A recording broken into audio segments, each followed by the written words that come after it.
way these peptides work is they actually hook onto certain receptors. Remember the lock and key, and they turn on certain functions inside the cells, especially in the brain or in the body. And most of the time, they work better if we're given an injection, usually sub-Q under the skin, almost like a B12 shot. So it's not a big injection, very small needle. Sometimes we can give them as little troches, little dissolvable tabs that dissolve under the tongue.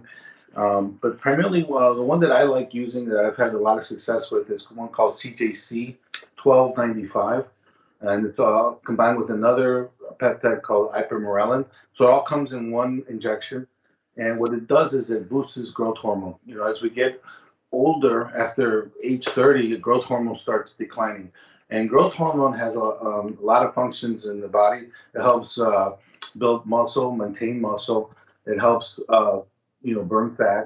And it helps us keep us, skin tone, helps us with sleep, and it has so many functions.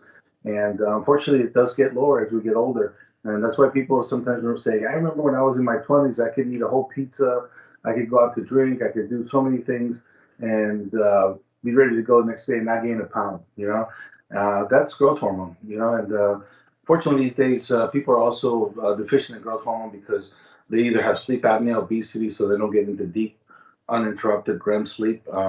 And growth hormone is usually released after 3 or 4 hours of uninterrupted sleep, and it's usually released in like pulses, So this medication, this peptide, helps our body make our own growth hormone. It stimulates the receptors in the pituitary gland to release growth hormone, and so it's better than giving growth hormone because growth hormone, first of all, is not safe.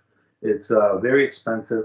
And unfortunately, if you give too much growth hormone, you could develop diabetes, insulin resistance, or you stop making your own growth hormone. Similar to when you give testosterone.